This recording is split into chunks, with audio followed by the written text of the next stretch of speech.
Caroline and Jackie and various people in that I've said good afternoon to, and which is lovely. All good.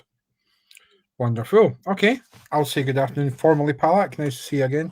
Nice to see you. So, Thanks for having me. glad you're getting through the stress of the house move. But yeah, I'm sure you'll be glad to get out of there. So yeah, good times. So happy for you. Yeah. Okay. So I'm just going to formally welcome everyone with us. Obviously, we're here. We've got Dr. Palak, Trivedi and Collette MBE to answer your questions. Chief, I'm going to go over to you just to say hi, and I'm going to just check where the questions are. So, okay. Hello again, everybody, and Palak as well, or Dr. Trivedi, as we really should say, but he doesn't mind Palak. That's okay, don't worry. Yeah, it's becoming less and less formal with doctors now. You're being recognised as human beings. You do know this. Other than the gods that they used to be in the olden days. But hello, everybody, and thank you for joining us. And if you've got the sunshine, long may it continue. Get out there. The vitamin D is good for you. So send your questions in. If they're too difficult, I don't think they'll be too difficult for Palak, but let us know what you need to do. And do remember that we can't give medical advice. We can only give you medical information. There's a bit of a difference between the two. Indeed. Okay, first question away then. Palak, if you're ready. It's a long-winded one, so I'll try and do my best to break it down into paragraphs. So we've got somebody who has been diagnosed and on Ursa for the last 3 years with no problems. Also have IBS and diverticulitis. They've had problems so when they take prescription for calcium and iron, they then have difficulties with inflammation and bleeding. So the question is, should they be taking these medications away from their Ursa at the same time of Ursa? What time of day? Or should they be looking at maybe a short-term dose of treatment? Or should these treatments be lifelong? So just a general advice on these kind of treatments along with PBC and Ursa, please. Sure, yeah, absolutely. So, so thank you for the question. Ursa certainly is a lifelong treatment for PBC, as many of you would have been told by your doctors and specialist nurses who you see, and that includes people who've been transplanted. We continue Ursa after transplant, and we can go into the reasons for that afterwards. So Ursa, yes, is lifelong. Calcium replacement, iron replacement are time-limited treatments. They are not. It's not necessary to take those lifelong. The duration of those treatments depends on many factors. For example, is there a cause for calcium being low? Are you taking it as a preventative intervention? What is the reason for iron being low? And again, is that cause treated completely or in the process of being treated? So very simply, when it comes to iron, most people require a 3-month course of iron, and iron can come in tablet form or liquid form. And in my experience, the liquid forms are generally more tolerated, and they're not so heavy on the digestive system.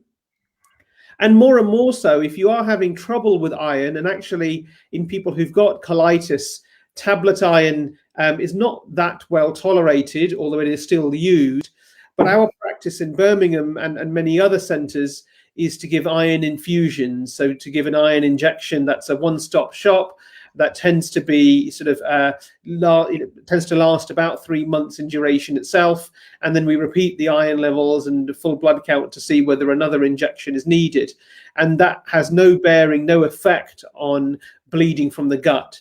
So I suspect it's the iron that's causing the GI problems that the individual is describing. The timing of these medications don't necessarily affect one another when it comes to the calcium and the Ursa. And iron doesn't tend to affect how Ursa works, but different iron preparations need to be taken at different points in regards to meal times. So I don't know which iron preparation this individual is on, But the short answer is it doesn't matter when you take them in relation to other medicines. But if you're having bleeding, do ask your consultant as to whether an iron injection, an iron infusion is available, and it should be available sort of to everyone now across the NHS. And if so, whether you would be justified in taking that given the problems that the tablet iron is having on your bowels. Thank Wonderful. you. That's helpful. Thank you. That's Okay. pretty comprehensive. Splendid. Chief, any thoughts on that so far, or can I? No, I'm just actually wondering, you're all a lot younger than me, but in the olden days, all pregnant women were given iron, whether they were anemic or not. Is that still the case, Palak? Is that... No, so not all women are given iron, but they are cautioned about the probability of iron deficiency in pregnancy. And it varies depending on the time course of pregnancy, of course. And they are cautioned, saying that we will, there is a chance that you will need to have iron, but it's not given empirically now, because I think blood testing is universally available around every corner, at every GP practice, at every hospital. Back in the day, it was only available in specific places. No, every single pregnant woman got iron, and when they had their baby, they were given a bottle of stout. Yeah. There you go. That is on the NHS. There you go. Anyway, No, you didn't know that, did you, Robert? It does, but it certainly explains my childhood. So, well, look, I wasn't quite 18. They wouldn't give me one. So, anyway, there you go. Right. Okay. Thank you. So next question, something similar. So we've got somebody who's taking alendronic acid for their osteoporosis. They've spoken to others who take this medication, but they've also been given calcium. So she's concerned that she's been given alendronic acid without the calcium. So question A is, should she be taking calcium? And then I'll come back to you with a question B as well, if that's okay. Oh, yeah. So there is a debate about this. So for those of you who don't know, alendronic acid is a once weekly medication that is given to strengthen the density, the mineral density of your bones.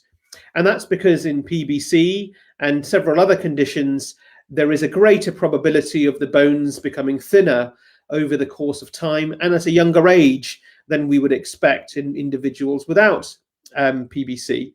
So one standard of care that should always be adhered to in PBC is bone scanning. And there are different guidelines in PBC depending on age, sex, where it's sort of in terms of whether an individual has stopped having their periods, as to when they should have bone scanning done. And speak to your consultant about your individual case. But bone scanning is advised, and if the bones are thinner than you would expect for age, then we either advise calcium and vitamin D supplements, or if the bone mineral density is very low compared to age, we advise alendronic acid. Now, I won't go into the mechanisms of actions of the drug in too much detail, but in short, alendronic acid, the way it works, it will need calcium and vitamin D to do its job. Now, we always have calcium and vitamin D going in our body through various sources like sunlight, through food, and it really depends on those factors as to how much you have in your body. I don't tend to trial calcium and vitamin D alongside alendronic acid in all people, but I do check calcium and vitamin D levels regularly. And if calcium and vitamin D levels are normal, then I would use alendronic acid without supplementation, and I would check calcium and vitamin D at every clinic visit that individual comes to me, generally about every year. If calcium and vitamin D levels are low, I would replace those first before giving alendronic acid. And I mean, I don't know if this is related to the question or not, but there are some views that vitamin D supplementation alone should be trialed first. And that's because the more calcium supplements you take, more than you need, it can start to be deposited on heart vessels and so on, which is not healthy. So if you asked me this question a year ago, I would say yes to calcium and vitamin D both. Now I'm more and more inclined to replacing vitamin D first. If calcium is not normal by that point, I would then go on to replace calcium, and then I would give alendronic acid in that particular way.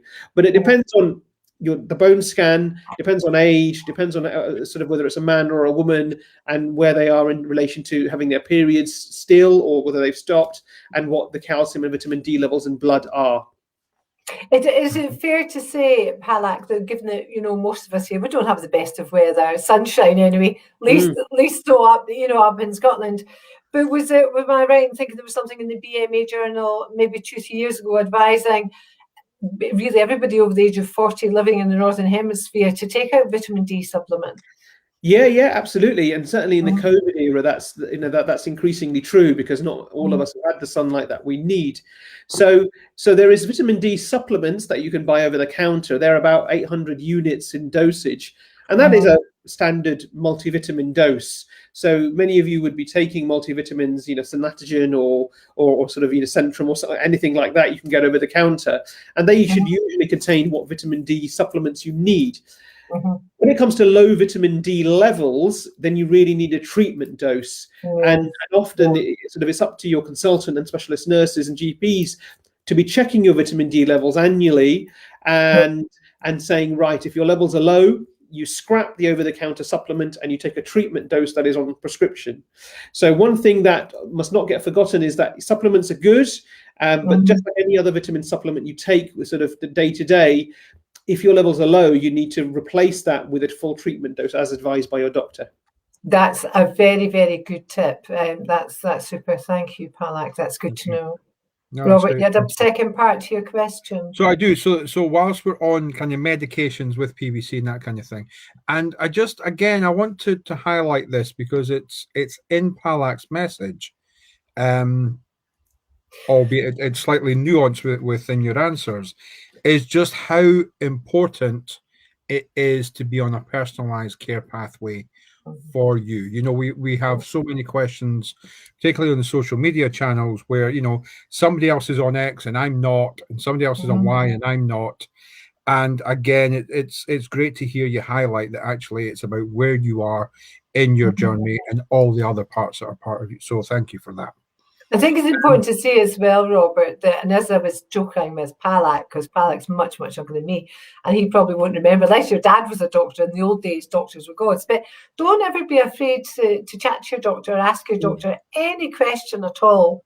And you can say, well, I heard Dr. Trivedi say this, and they'll know who he is, particularly in England anyway, and they'll know that that he knows what he's talking about. But never be afraid to approach it with your doctor. They're not ogres. Absolutely, yes. Please ask questions. Always ask questions, and by all means challenge your doctors if they're not doing what you think you should be on. There may be reasons for it, but yeah, by all means, yeah. Perfect. Brilliant. Thank you. So whilst we're on the kind of meds and PBC section, if you will, we've got somebody who's been recently diagnosed. Now, they were on cholesterol tablets, statins, before their PBC diagnosis, and they're just wondering, now that they've been diagnosed, does that mean that they should be stopping their statins? So given that with a cholesterol of 6.9 and PBC, can you maybe give a little general information about PBC, about cholesterol and that kind of thing, and statins as well, please? Sure. So in PBC, it is very common to have elevated cholesterol values in blood. And I mean, we've seen people who've got cholesterol values in the 20s and 30s. Now, not all cholesterol is bad, not all cholesterol is good, and there are many different types of cholesterol, more than I can perhaps even remember. And it's one of those things that you're taught about in medical school, and unless you deal with cholesterol problems as your sole whole bread and butter, then it's very difficult to know about each individual type. Broadly speaking, in PBC, the type of cholesterol that individuals have that is elevated is not a dangerous variant in isolation. And without getting into the nitty-gritty of the different types of cholesterol, our current guidance is if you have a strong family history of heart disease, or if you have other risk factors for having heart disease or strokes, for example, sort of elevated body mass index, elevated body weight, diabetes, high blood pressure, if you've had a history of smoking, those particular things are added risk factors. And so our practice and the current guidelines certainly as a sort of advise, yes, do think about statins. This is what all the doctors and nurses should be doing. And for those individuals with PBC who've got elevated cholesterol, and an additional risk factor for heart disease or strokes, those are the individuals where we think about statins. If it's just an isolated cholesterol that's elevated on its own without any of those additional risk factors, then generally speaking, we don't tend to put people on them. We just monitor what the cholesterol is, and there are some sophisticated tests that can be done in the lab to really pinpoint the different types of cholesterol. And certainly, if the levels are very high, then your consultant may send off for those. So to summarize, it's not necessary to be on a statin unless you have high cholesterol in PBC and another risk factor. Perfect. Okay, thank you. That's helpful. Chief, any thoughts? No, it's you've just put something in my head that maybe we could cover at the end, Palak. No, thank you. Perfect, thank you. Okay, next question. So, and again, just to give you a heads up, Palak, we've got people from the US, Canada, and Australia, as well as folk from the UK that I can see. So, by mentioning Ursa 40, I'm assuming that this is an American based patient who's asking the question. But they're asking, is there a difference between, and they've used Ursa 40 and Ursa 250, but I guess when we mention or think about all the brands of Ursa, are there differences in the contents, in the ingredients, in the active ingredients? What can you tell us about that, please? Sure. So I can certainly speak from a UK perspective and a little bit from the European perspective. So yes, there are many versions of Ursa. The active ingredient, the ursodeoxycholic acid component should not vary by dosage. So 250 milligrams of chlor-urso should be the same as 250 milligrams of urso-falc. That is certainly something that the that the manufacturers guarantee, and certainly in practice we don't see any difference in how effective these drugs work. But of course, the non-active ingredients do vary from everything such as the salt content of the products to various other additives that are used to stabilize the molecules. And of course, the tablets, the cap vary in their composition compared to Urso liquid and compared to Urso capsules. Now, their mechanism of action, as I said, should not vary and does not vary, at least from what I've seen, but the tolerability may vary. So I'll give you an example. I mean, I currently live in Birmingham, and I've sort of worked all the way from down sort of London, Oxford, as well as further up north in my career. And the racial and ethnic diversity varies from city to city. And in patient populations where I am now, we have a high proportion of individuals of Pakistani descent, sort of Islamic faith, of Jewish descent, faith. And in those individuals, taking preparations that are not encapsulated is preferred. And the reason that is because they don't want to take gelatin, which is what the capsules tend to be made of. So for those individuals, we advise liquid or tablets. And there are other people who, for whatever reason, cannot tolerate the tablets. They don't like the chalky consistency of them. And for those individuals, we offer the capsules. So again, it goes back to the individualized care. If you do not tolerate a particular preparation of Urso, rather than switching to another medication altogether, speak to your doctor and your nurse and ask them to say, right, I didn't tolerate the tablets, or I didn't tolerate, the capsules. Can I try the liquid, or can I try a different version of it or a different formulation? Because in the UK, we have at least 4 different formulations that are widely used, and they all work great, but everybody is different in terms of what they can tolerate. This came up in a seminar in Bristol some years ago, Palak, that James was doing, James Newberger, and one of the audience was a chemist. And he pointed out that the coating is very different, as you quite rightly say. Now, we know, for example, there's an Irish Urso, and the coating is yellow.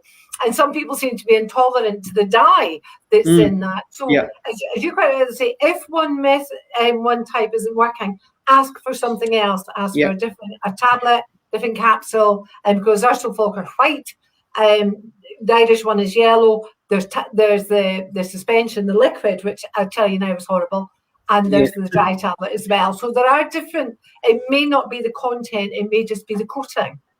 Yeah. And the thing to mention is that the capsules in the UK tend to come in 250 milligram sizes, whereas the Ursa 40 and Ursa 250 are 150 milligram sizes. So but the tablets, the Falk tablets, which is the brand name of the drug, you can get them in 500. So for those people who've got very, very active lives, or who are concerned about forgetting dosages and about the pill burden, we often tend to go for the Ursa Falk tablets in that regard, just to ensure that they get the full dosage. Yeah. Okay, perfect. Thank you. So while we're talking about Ursa, we've had a question about PBC becoming active again post-transplant. So again, can you give some general information, please? And it might actually be worth talking about the new shift to prescribing Ursa post-transplant as well, if you may, please, Palak. Yeah, sure, certainly. So we do use ursodeoxycholic acid after liver transplantation now in everybody who can tolerate it. The rationale for doing so is because there is now at least three high quality publications that have emerged globally, and what that evidence suggests is that PBC can occur after liver transplantation. And not only does it occur after liver transplantation, but there is a risk that it may cause the liver transplant graft to be lost. So a risk of losing a liver transplant because of recurrent disease. But the good news is that in those people who take ursodeoxycholic acid after transplant, and of course the earlier that you start it, the better, the risk of recurrent disease is brought down to as close to zero as you can probably get, and we see very few individuals who've been on Ursa post transplantation ever develop recurrent disease. So now we advise ursodeoxycholic acid it's sort of in everybody who's been transplanted for PBC. Palak, I'm not sure if that's covered by all the 7 liver units. They're doing the same thing. Because I did have somebody mention to me who's had transplant 5 years ago that they weren't on the Ursa, and their transplant unit wasn't, I don't want to name them obviously, and they weren't very keen to give it to this person. Yeah. Can you give any advice to give to her? Sure. So the latest of these publications, which is the largest one, has only come out in the last 12 months or so. So right, okay. I think so. In the Birmingham unit, this change in practice has only been implemented within the last 12 months. And of course, because of things such as COVID, etc., other units may be implementing at different paces. But certainly, I can certainly speak for 3 other units in the UK where I've spoken with recently that have done the same sort of thing. But yes, if you've been transplanted and you've not been offered ursodeoxycholic acid by your consultant or specialist nurse yet, by all means ask them. It is a recent change in practice. Right, that's excellent. And perhaps maybe we could put something in the bare facts about that. I'll take a note and I'll speak to Jane. Okay, thank you, Palak. That's great. So Palak, just again to help empower patients, because we are aware that not every clinician is open to these kind of conversations with patients. What should patients quote, or what should they cite? Do you remember where that paper came out that made the? Yes. So there are 2 papers that I've been involved in writing, which was published in Gastroenterology, and 2017 or 18. I can't remember the exact. I think it's 18. And the most recent one was published just last year in the Journal of Hepatology. I can certainly circulate the links to both of you.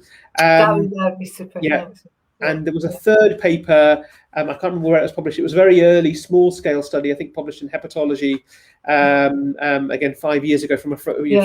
I remember that. Yeah. So that was a small group, and then but it's since been substantiated by 2 other papers on the global level. Excellent. Fantastic. That's really, really helpful. So, and again, if this is you and you're in this situation, again, do come to us directly, and we can give you these links and help you in that conversation with your clinician. So brilliant. Thank you. Okay, questions are coming in thick and fast. So next question is sore eyes. So firstly, can this be linked to PBC, and what can we do in terms of any medication to help? Yes, so sore eyes are a symptom of PBC. PBC is a condition where the immune system, for whatever reason, starts to attack the liver and the bile ducts, and that's what causes the condition. But the same immune problem can occur in the tear ducts of the eyes, and in some people the salivary glands in the mouth, and it's the same sort of process. Now, unfortunately, the ursodeoxycholic acid that many of you will be taking, or hopefully all of you are taking, or been offered at least, does not affect the eyes. And the only current remedy that we have tends to be sort of artificial tear solution and artificial saliva solution. Occasionally, we have had to refer people to rheumatologists, which specialize in immune disorders, sort of outside the liver, just a bit more generally, who may try other medications that dampen the immune response to the eyes and saliva.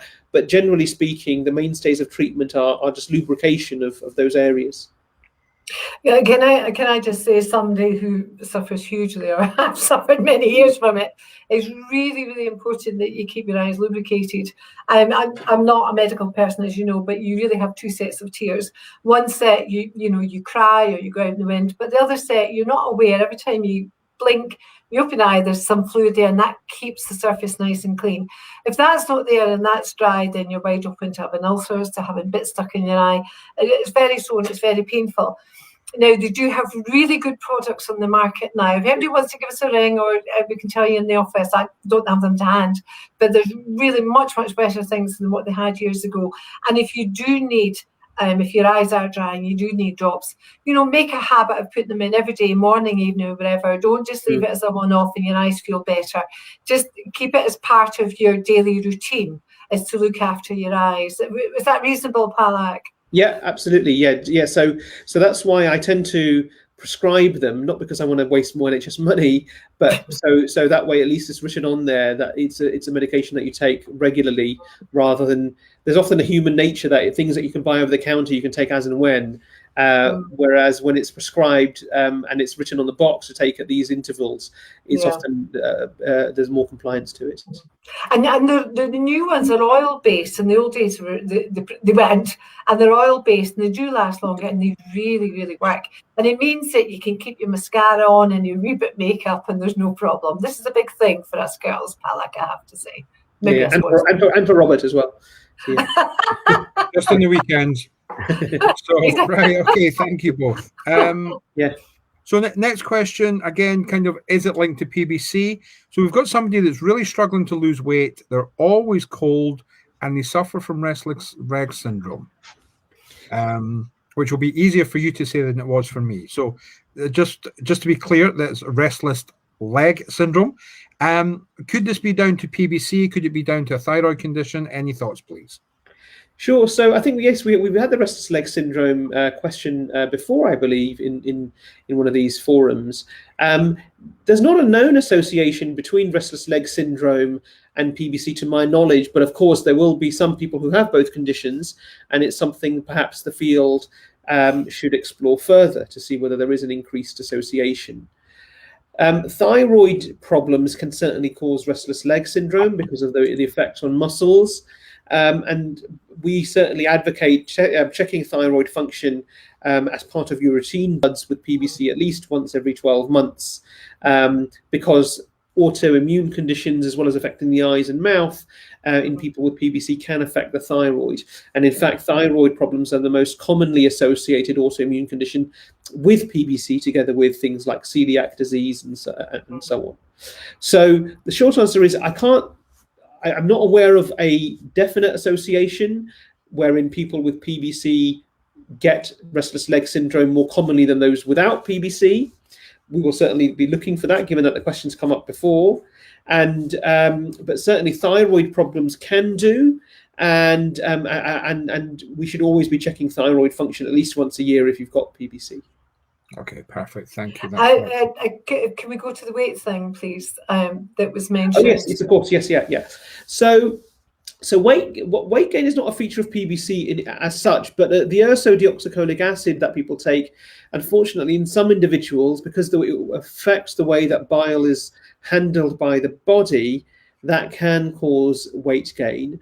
And often, most people, when they're diagnosed with PBC, are diagnosed above the age of 50 years old. About 75% of people are diagnosed above that age group in the UK. And that is, unfortunately, an age whereby people are more prone to gaining weight and where weight loss is more difficult.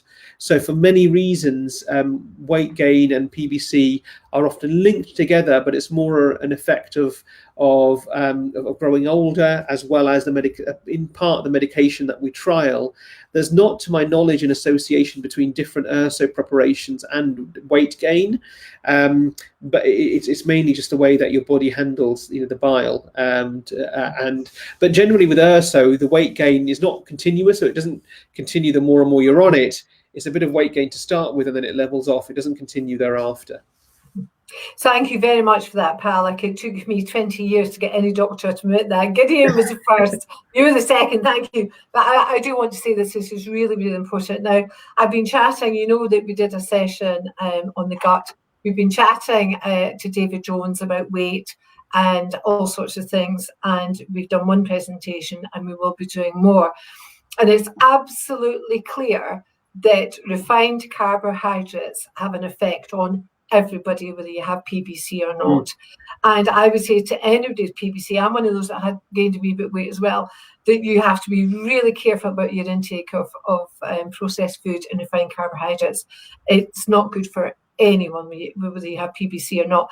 Now, Dr. Michael Mosley, whom I've met, and David Jones rates his work. He's done a lot of work in type 2 diabetes, as they have in Newcastle, and they have lots of advice and information on how you can lose weight and keep yourself healthy. I think, just because you're over 50 and you've got PBC and you might react to, so it doesn't mean to say that you need to keep that weight on. But I think everybody with PBC, you have a duty to look after yourself. And I think you need to be aware that refined carbohydrates, the biscuits and cakes and everything else, there's far more to it than what they originally thought, that they're not just a treat. They can be really bad for your body. They're addictive, and long term it's not good. So I would happily get Dr. Jones back to talk about these things. He himself has done the whole thing himself, and he's lost quite a substantial amount of weight. And it's something we do talk about, but please, everybody, be careful of your refined carbohydrates and just keep them to an absolute minimum if you can. And instead of white rice, white pasta, and bread, use the brown varieties if you can tolerate it. It'd be much preferential. I know you're not a dietitian, Palak, but would you agree with that? No, I completely agree. I'm not a dietitian. My wife was a dietitian, so I can certainly talk about some of her. She's now a teacher, but some of her teachings before she switched profession. But yes, no, absolutely. I mean, I think when we see people who've got other liver conditions like fatty liver disease, a very simple thing is 1 meal of the day, you avoid all carbohydrates. And generally speaking, that's associated with a 1/2 stone weight loss within 2 months. So just by omitting, don't double dose the carbohydrates in other meals, but keeping everything consistent, but avoiding carbohydrates in 1 meal of the day, whichever meal you feel that is most. Most people say lunch is the easiest because you're on the go and it's often easier. Others prefer the evening meal, but it does make a world of difference. Absolutely. That's really, really helpful to know. Okay. Robert, you were going to add to that. And you can get fatty liver disease, by the way, folks, with PBC. They're not mutually exclusive. Yeah. No, absolutely not. Key point. Yeah. Okay, thank you. So so just because you brought them up, I'm actually going to change tack slightly and then come back to the is it linked to PBC kind of questions. You talked about thyroid being one of the more common other autoimmune conditions that, again, there's an association with PBC statistically. So somebody's actually asked, I have PBC, are there any other autoimmune conditions to look out for? Yeah, that's a good question. Before I answer it, I'm just going to change position. So just, I forgot, I didn't mention at the beginning that I'm in the process of moving home. So I just, the sunlight's just going to change. Just give me 1 second and I'll answer that question.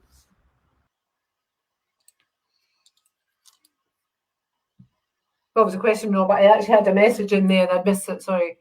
So you're saying, is there any other autoimmune conditions to look out for? So this is somebody who has PBC and AIH, and they're concerned that, you know, are there any other autoimmune conditions lurking round the corner? So it's just to.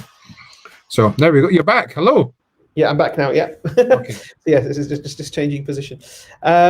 So yes, so I think the main thing to be concerned about when it comes to other autoimmune conditions, thyroid dysfunction is one, and that can be either high thyroid or low thyroid levels. It can be, it's not one or the other. And we tend to check thyroid function every year. The other ones mainly to look out for are the eyes and the salivary glands that we talked about. So being questioned about dry eyes, dry mouth, and even if you're not questioned about it, then certainly mention it if you're experiencing those things. Just because your consultant or nurse have not asked for it, don't feel shy to tell them. And of course, the other one is gluten sensitivity, or celiac disease, as we call it, whereby people have an immune reaction to gluten in wheat. Now, that's not necessary for that to be checked every year. We tend to check for it sort of twice, sort of at least in your follow-up, and there's no right or wrong timing to check it.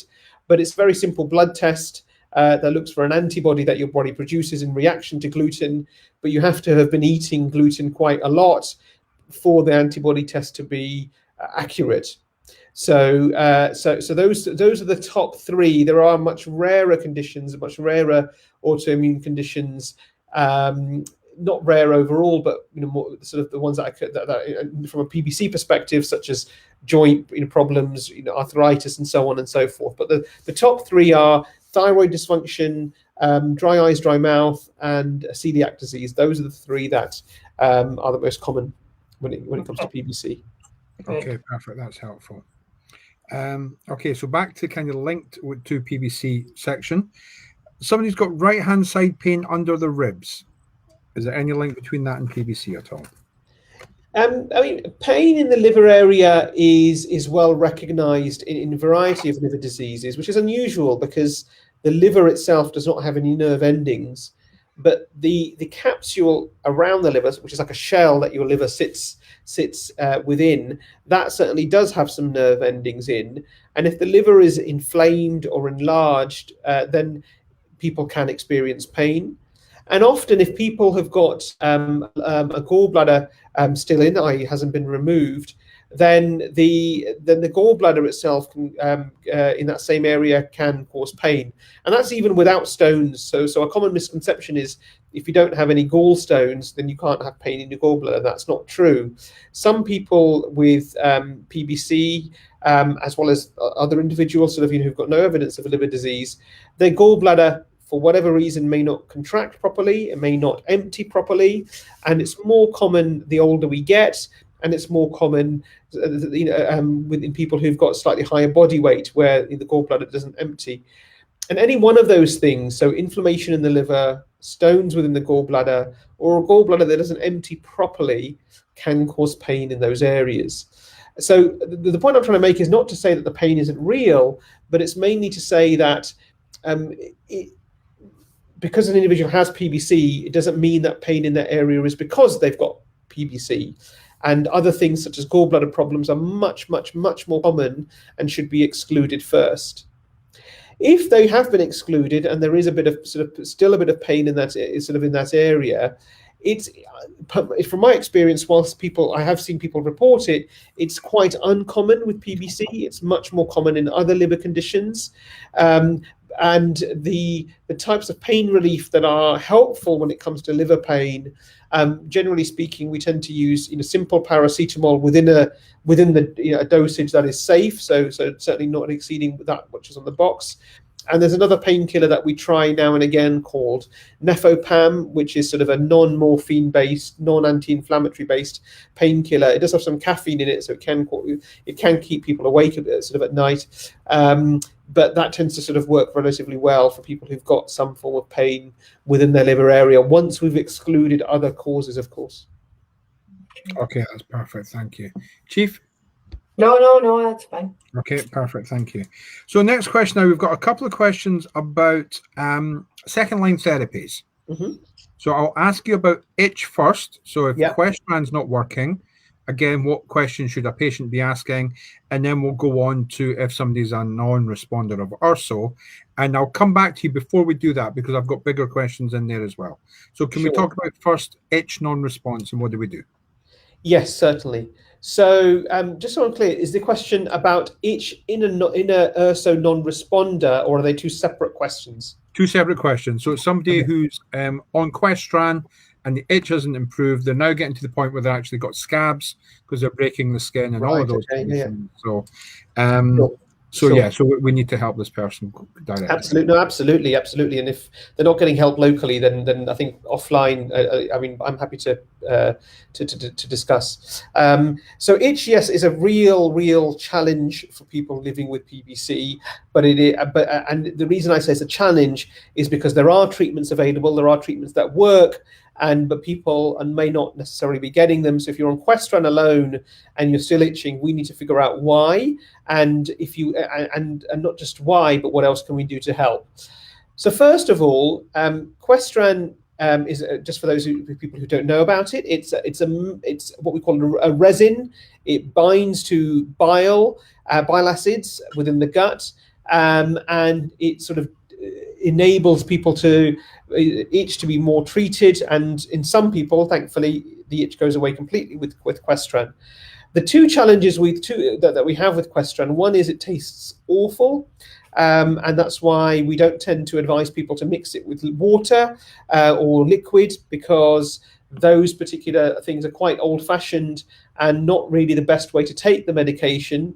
And instead, there are certain foodstuffs which I can send a document through to the foundation if you don't have it already, just to say that which makes it more palatable and more tolerated.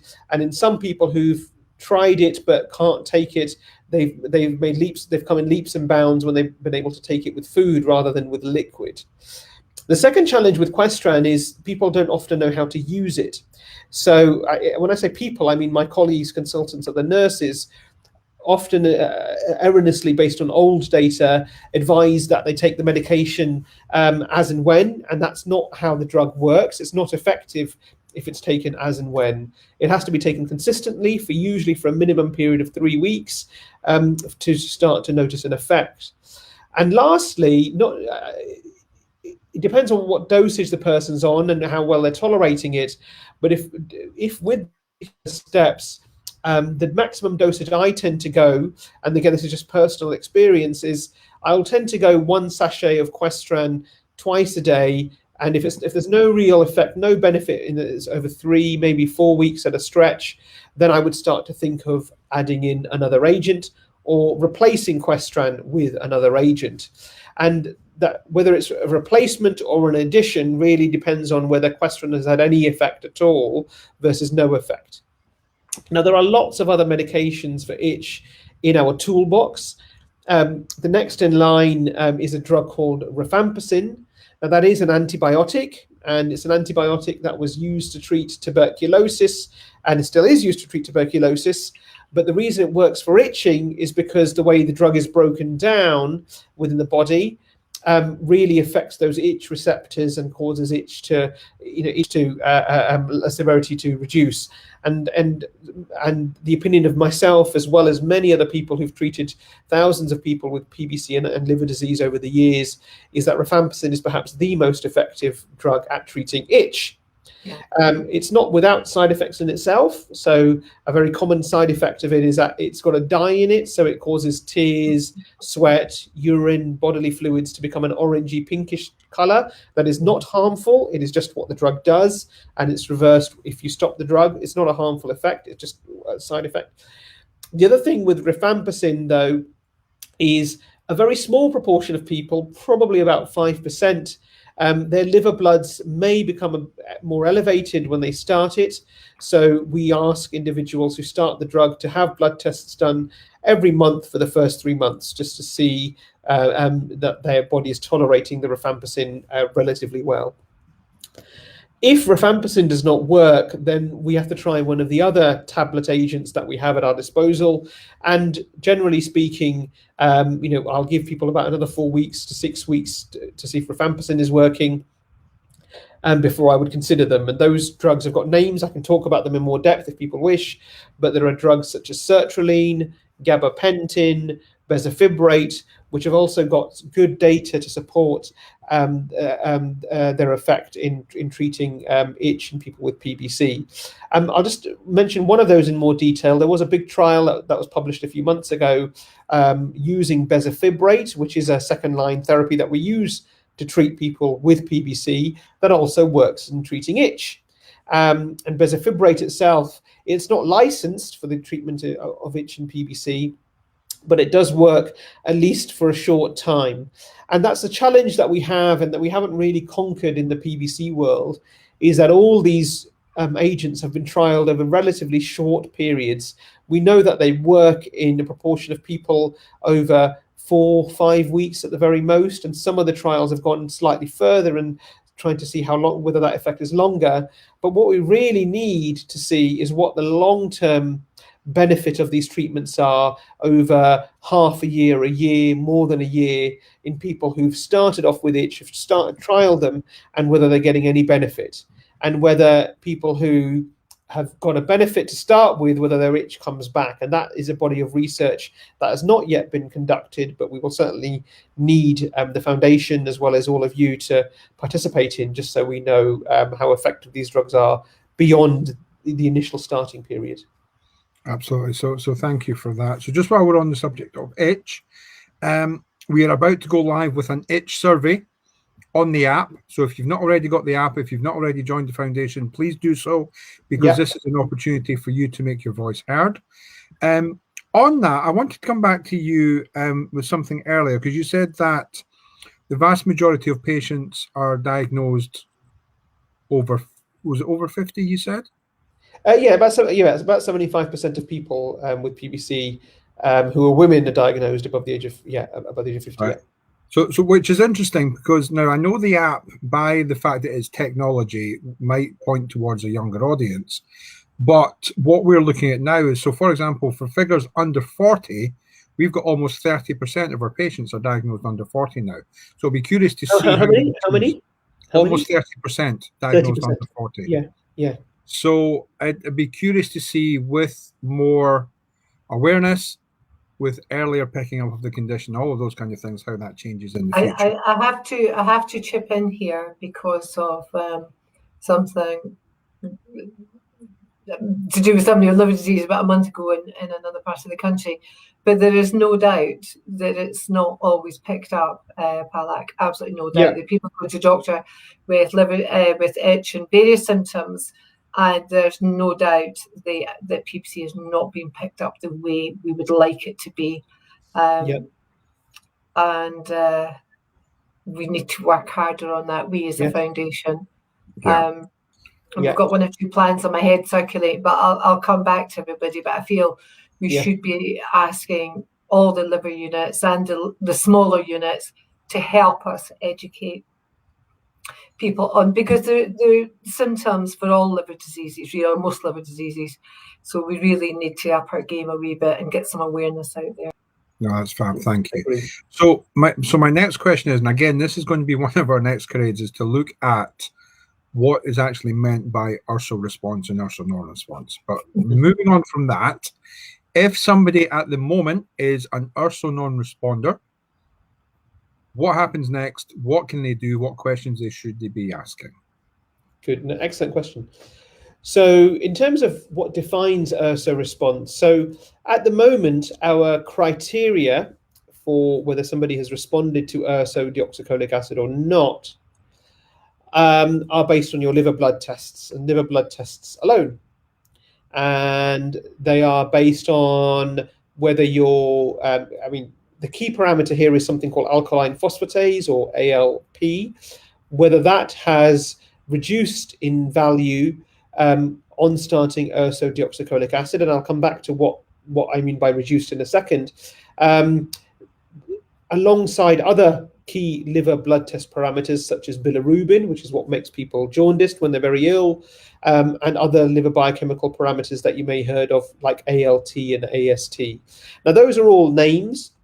But if you keep alkaline phosphatase, ALP, and bilirubin as the key ones for now in your mind,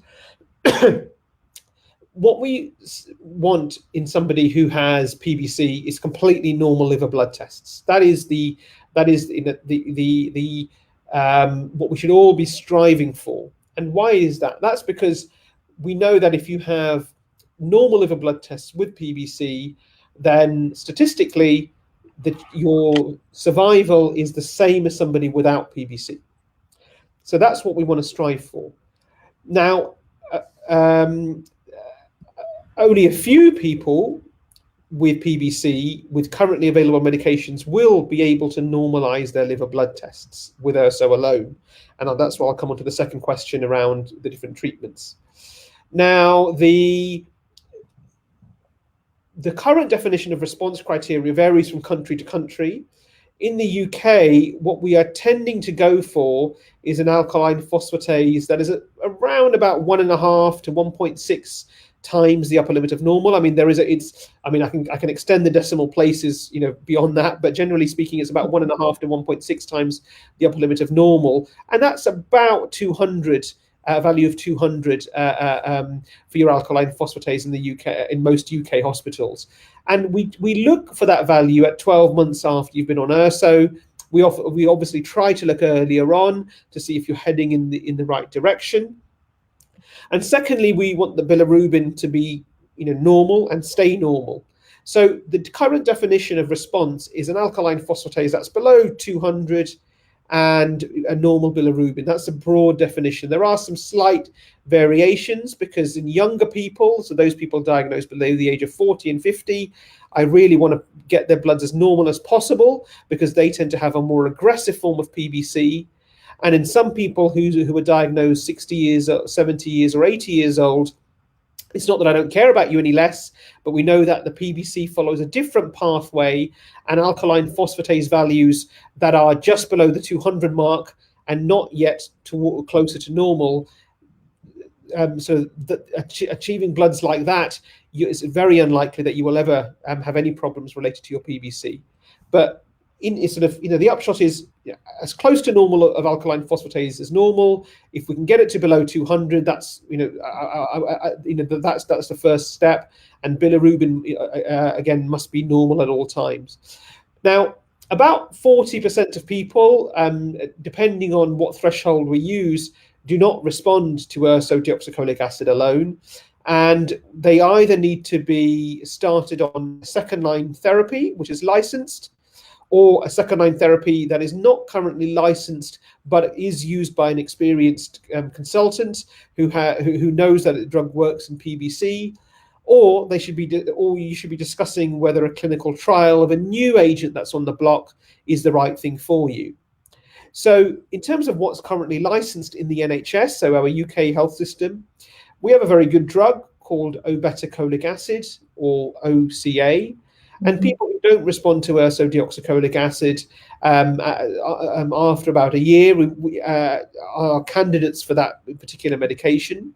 And those individuals who do not respond to Ursa, who start obeticholic acid first line, they tend to do relatively well. Certainly our UK data, which Robert and Collette have both been involved in reviewing and participating in, and will help sort of disseminate those results more widely to you all, is very encouraging.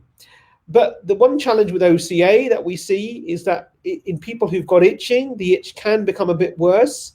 In most people, it's self-limiting, but some people who cannot stand the thought of any form of itch, but let alone it getting worse, we have to think of other agents. And bezafibrate is something that we talked about regarding the itch, and we do use it to treat non-response in PBC as well, because it lowers the liver blood tests in a similar way to what OCA does. So those are the two agents in non-responders. So if you haven't responded to Ursa within a year, we will try obeticholic acid, or we will try bezafibrate, particularly if you're itchy. And we've got good results with both of those drugs, but not just in the UK, but globally. And if you're keen on any of those two, then we do have new drugs that are constantly being tried and tested. And if you would like to explore those options, then you can talk to your consultant about being referred to a trial centre.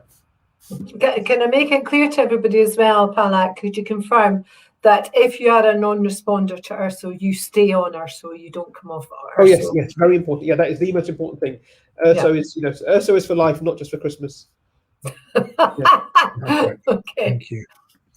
Okay, so I'm aware of time. How hard is your finish, Palak? Just because I Sure, yeah. So I can probably stay on for about another 10 minutes or so. I'll have to 3:15. I have to do an errand related to the house move, I'm afraid. Okay, no, that's fine. We appreciate you. You're a champion. That's okay.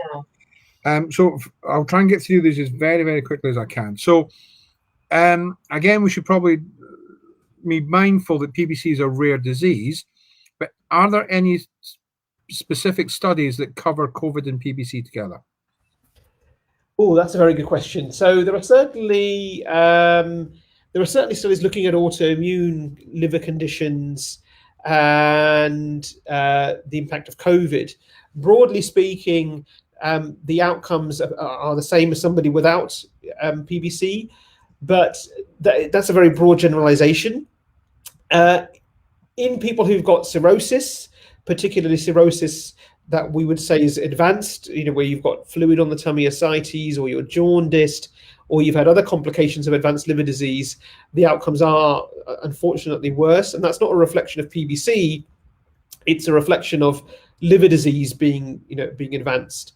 So for people who are Ursa responders who don't have cirrhosis, your outcomes are no different compared to somebody without PBC. But if you've got more advanced liver disease, then generally speaking, we want to look after you a lot, extra special, and that's why you would have all got shielding letters, at least in the UK, because the risk to you would have been much greater, because having a liver problem increases the chances of needing hospital admission, needing to go on a ventilator, and sadly of dying.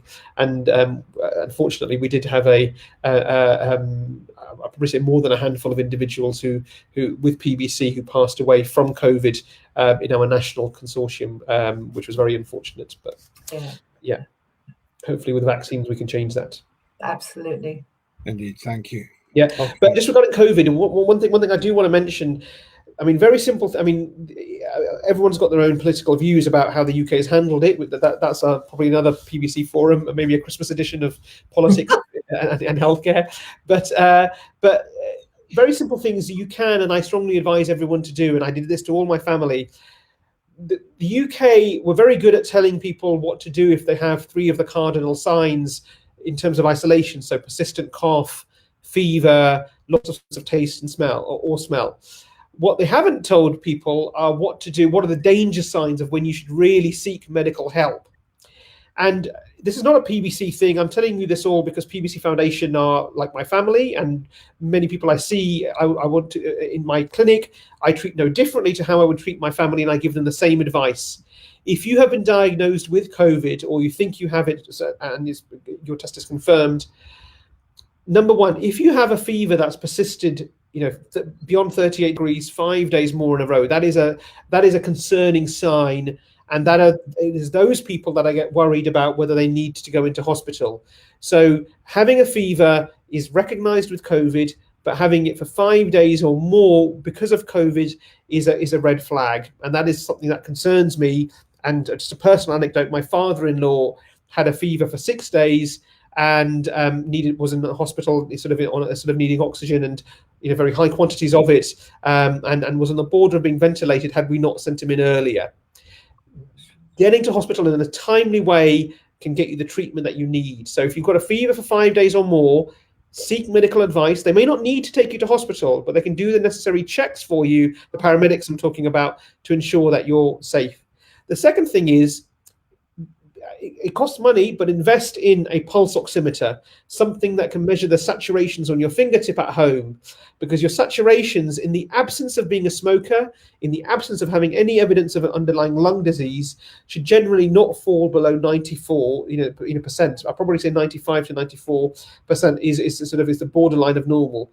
If it starts to fall below 94% over a period of hours, that is another point where you must call 999 and have a paramedic come out to you, because it is that group of individuals that, again, would need supplementary oxygen, need ventilation, need steroids, and some of the newer COVID treatments that we have online. So COVID is going to be with us for a very long time, and with the current vaccines and other treatments available, the severity of it will get lower, but just those two simple things can save lives. Those two simple messages: check your temperature daily. If it's consistently elevated beyond day 5, or if your saturations fall below 94, those are the points where it's really important to seek medical help. Palak, that's fantastic, because Palak and I discussed this on the telephone, and what he's meaning is a little thing that clips onto your finger. That's what he's talking about. Yeah. And you can buy them on Amazon for about 20 quid, but that's what Palak's alluding to. So yeah. I've got one in my cupboard, and I bought my children. Yeah. Other online stores are available. Right. Yeah. Okay, thank you. So I'm just trying to race through these, if I may, because I need to come to you, Chief, as well. But now I don't know which new Hep B treatment the question is asking about, but we are aware that there is a fairly new Hep B treatment that's been said to be successful within 6 to 8 weeks. Why doesn't this work in PBC? Abridged version, please.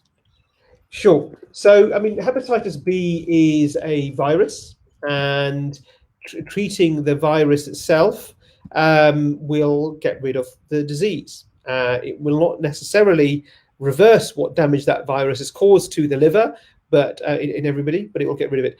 We do not know what causes PBC. So at the moment, all our treatment efforts are at maintaining it and preventing it from getting worse, and preventing the damage that whatever has caused PBC has from making your liver deteriorate. So if we knew what caused PBC and we can nip it in the bud, would be exactly where we are with viral hepatitis, and that is the holy grail of all treatment. Okay, perfect. Thank you. We've got somebody with a Fibrous Scan of 7.2, and they're concerned that might be scarring or lead to scarring. Can you talk a little bit about Fibrous Scan, please, and what the numbers mean? Yeah, certainly. So a Fibrous Scan is a machine like an ultrasound, and but rather than giving us a picture of your liver, it gives us a number of how scarred your liver is likely to be. And in a numerical term, if you think about stage 0 to 4, so 0, 1, 2, 3, 4, in terms of scarring, a level of 7.2, depending on what machine it was and what probe it's used, it's it's in between. I probably say 1 to 2. So it does signify that there is some scarring there, but not a great deal. Now, when I say scarring, what the machine actually measures is how stiff the liver is. So scarring can be, the reading can be elevated, not just because of scar tissue.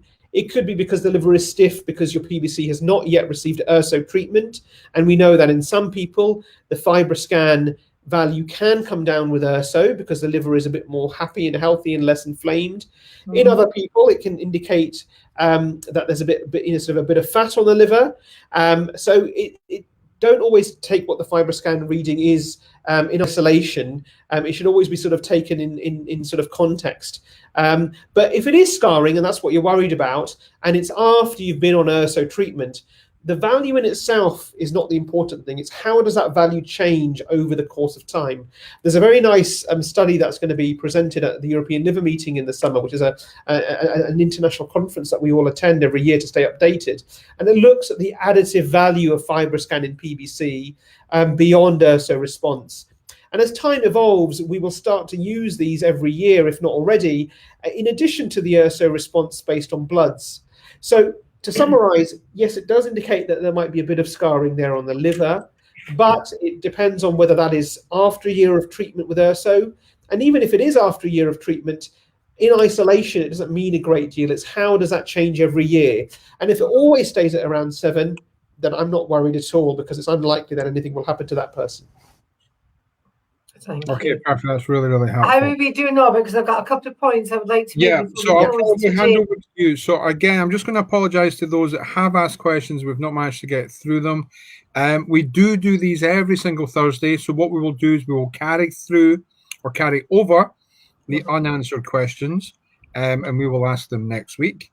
And if there's anything urgent, please email us and we will ask the question for you. But there's a couple of things I just want to raise. We were talking about Ursa earlier on, and we take her so according to our weight. And our weight can and does change. This last year during COVID, we've all had, lived a very different life, and many people have put on weight and perhaps not realised they should have been increasing their Ursa. Every single box of medication comes with a leaflet, and we know that not everybody looks at the leaflet.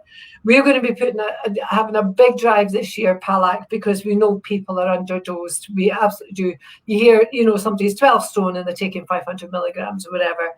And I would maybe ask that you think about how you and other doctors, how we can get this message across to people and to doctors to remind them, because you're not going to clinic, you're not going to get weighed, and so we want you to take the initiative. You, the patient, take the initiative.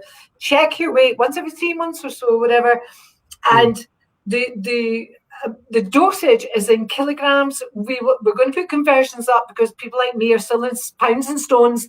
That's all right. We're very clever people.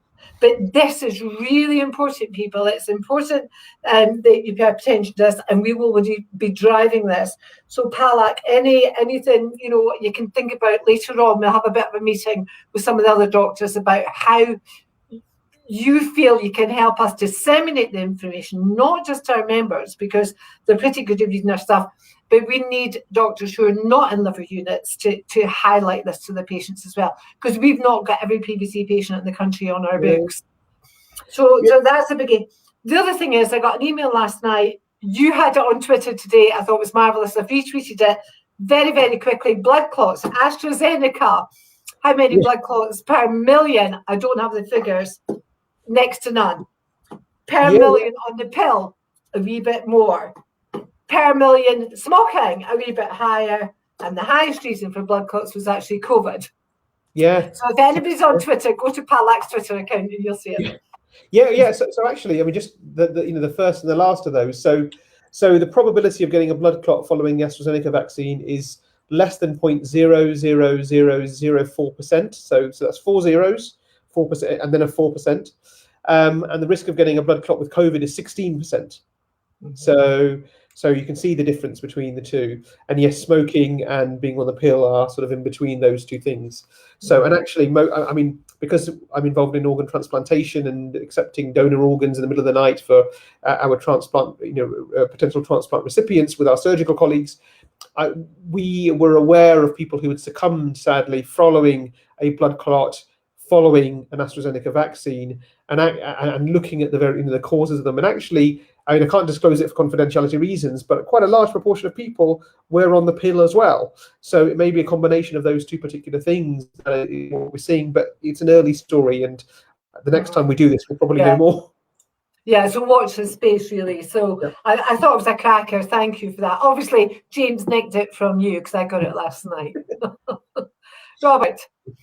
No, I just want to say thank you very much, Palak, and particularly as this turned out to be the week that you're moving, and again, thank you for including us in with your family. It's always nice to that's wonderful. And everybody out there, I'm so sorry we didn't go through all your questions. It's quite rare, but I promise you we will get them, and if they're urgent, you just contact us direct. Palak, I can't thank you enough. It's really, really kind of you. I will not hassle you at all now. You're free. That's you. No, okay, don't worry. And I'll see you in, I think May is the next one I'm doing. I haven't confirmed it, but I will confirm. I've seen the email just now, so it's sort of when I was just checking. But yes, I saw that. Yeah, it's it's near a special birthday of mine, so I might be sitting here drinking champagne. I might not. We'll see. Anyway, Robert, thank you so much. I know you've got another stint shortly. Palak, all the best. And everybody else, thank you so much for coming in. And I promise you, we will look after you. Okay? Thank you. Thank you. I'll let you go. All the best, everyone. Take care. Thank you.